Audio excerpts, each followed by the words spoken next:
আর 5 minute, ব্যাস। এই রিলটা দেখে এই 5 মিনিট দেখতে দেখতে যে কখন 2 ঘন্টায় পরিণত হয় আমরা কেউ টেরও পাই না। কি আপনার সাথেও তাই হচ্ছে তো? আজ চলুন একটা ভয়ঙ্কর হিসেব করি। আমাদের জীবনের 3 ভাগের 1 ভাগ সময় কেটে যায় শুধু ঘুমে, আর 1 ভাগ সময় স্কুল, কলেজ, ইউনিভার্সিটি, অফিসের কাজ কিংবা ট্রাফিক জ্যাম কেটে যায়। আর পড়ে থাকে 1টি ভাগ সময়। এই 1টি ভাগ সময়কে হয়তো আপনি আপনার স্বপ্ন পূরণের কাজে ব্যবহার করতে পারেন, নয়তো সেটাকে ফেলে দিতে পারেন নর্দমায়। রিসেন্ট স্টাডি বলছে একজন সাধারণ মানুষ গড়ে 4 থেকে 5 ঘন্টা সময় মোবাইলে স্ক্রোল করে কাটায়। তার মানে বছরে 2 মাস সময়। আচ্ছা ভাবুন তো, আপনাকে যদি কেউ বলে আপনার আয়ু থেকে 2 মাস সময় কেটে নেওয়া হবে, আপনি কি রাজি হবেন? হবেন না তো। অথচ আমরা আমাদের অজান্তে আমাদের এই মূল্যবান সময় কোথায় দিচ্ছি? ডিজিটাল ডাস্টবিনে। তাহলে এর থেকে বেরিয়ে আসার উপায়টা কি?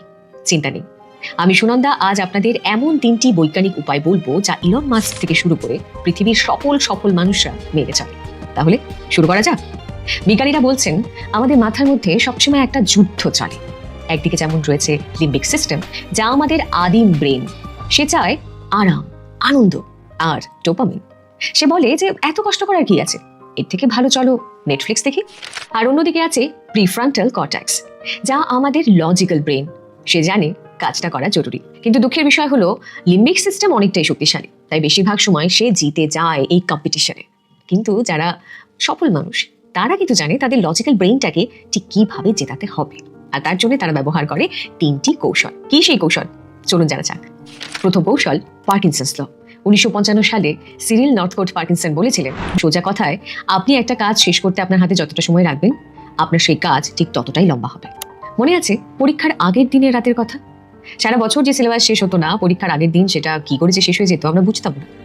আসলে সেই সময় আমাদের হাতে সময়টা কম ছিল, আর সেই কারণে আমাদের ব্রেইন সার্ভাইভাল মোডে কাজ করত।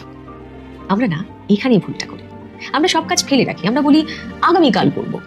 এই আগামীকাল শব্দটা কিংবা সময়টা খুব ডেঞ্জারাস। আজ থেকে বরং বলুন আগামীকাল নয়, এই কাজটা আমি আজই করব, আর তারই সঙ্গে নিজেকে একটি আর্টিফিশিয়াল ডেডলাইন দিন। ধরুন আপনার হাতে একটি কাজ শেষ করতে 7 দিন সময় আছে, আপনি সেই প্রজেক্টটি 3 দিনে শেষ করুন। নিজেকে সেই ডেডলাইনটা দিন। এতে কি হবে? আপনার হাতে সময় কমে যাবে, আর যখনই আপনার হাতে সময় কমে যাবে আপনার ফোকাস লেজার লাইটের মতন শার্প হবে। আমাদের দ্বিতীয় কৌশলটি একটু অদ্ভুত কিন্তু কার্যকরী। মার্ক টোয়েন বলেছিলেন, যদি আপনার কাজ হয় একটি জ্যান্ত ব্যাঙ খাওয়া, তাহলে সেই ব্যাঙটিকে সকাল সকাল খেয়ে ফেলুন। এখানে ব্যাঙ মানে হলো আপনার সারাদিনের সব থেকে কঠিন, সব থেকে বোরিং, সব থেকে ইম্পর্টেন্ট কাজ। আমরা কি করি? আমরা এই কঠিন কাজটাকে ফেলে রাখি, কারণ আমাদের মধ্যে বেশিরভাগ মানুষ কঠিন কাজ করতে ভয় পায়। তার ফলে সারাদিন টুকটাক ছোট ছোট কাজ করে করে সময়টাকে নষ্ট করি। সকাল সকাল ঘুম থেকে উঠে আপনার জরুরি কাজ, গুরুত্বপূর্ণ, বোরিং, কঠিন কাজটিকে সেরে ফেলুন। কিন্তু ধরুন কাজ শুরু করতেই যদি লেথার্জি আসে, তখন চিন্তা নেই, এর উপায় রয়েছে। মেল রবিন্সের 5 সেকেন্ড রুল। নিজেকে ভাবার সময় দেবেন না, মনে মনে কাউন্ট করুন 5, 4, 3, 2, 1 অ্যান্ড গো। রকেটের মতন উঠে পড়ুন। নিজের মস্তিষ্ককে 5 সেকেন্ডের বেশি সময় দেবেন না। যদি দেন তাহলে কি হবে বলুন তো? ওই যে বলেছিলাম লিম্বিক সিস্টেম, সে কিন্তু আবার এসে আপনাকে নানান অজুহাত দেখাবে। তাই একদম ভাববেন না, জাস্ট শুরু করুন। আমাদের তৃতীয় কৌশল, পরিবেশ বদলান। ধরে নিন আপনি ডায়েট করছেন। এবার আপনার ডাইনিং টেবিলে আপনার পাশে যদি 1 হাঁড়ি বিরিয়ানি রাখা হয়, তাহলে কি সেই মুহূর্তে আপনি ডায়েটটা করতে পারবেন? অনেকেই বলবেন পারবেন না, সেটা অসম্ভব, যেটা একদমই ঠিক তেমনি কাজের ক্ষেত্রে বা পড়াশোনার ক্ষেত্রে চোখের সামনে যদি ফোনটা থাকে, তাহলে সেই কাজে ফোকাস করাটাও অসম্ভব হয়ে দাঁড়ায়। তাই চেষ্টা করবেন যখনই আপনি কাজ করছেন খুব ইম্পর্টেন্ট কিছু, তখন ফোনটাকে অন্য ঘরে রেখে আসতে অথবা সাইলেন্ট মোডে রেখে দিতে। বিশ্বাস করুন, ফোনের একটি নোটিফিকেশন আপনার কেরিয়ার থেকে বেশি জরুরি নয়। তাই আজই নিজেকে একটা ডিস্ট্রাকশন মুক্ত জোন দিন। এতে দেখবেন 1 ঘন্টার কাজ আপনি খুব ইজিলি 20 মিনিটে করতে পারছেন।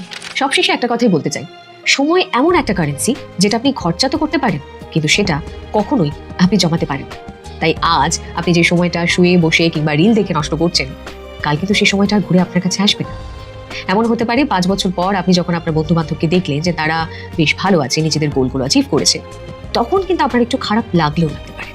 তাই আজই আপনার এই গুরুত্বপূর্ণ সময়টাকে আপনি নিজে মূল্য দিন। তারই সঙ্গে আপনার জীবন নিয়ে যদি আপনি সিরিয়াস থাকেন, তাহলে আজই আমাদের কমেন্ট করুন, আই উইল স্টার্ট নাও। আমিও দেখতে চাই কারা কারা আজ থেকে অ্যাকশন নিচ্ছেন।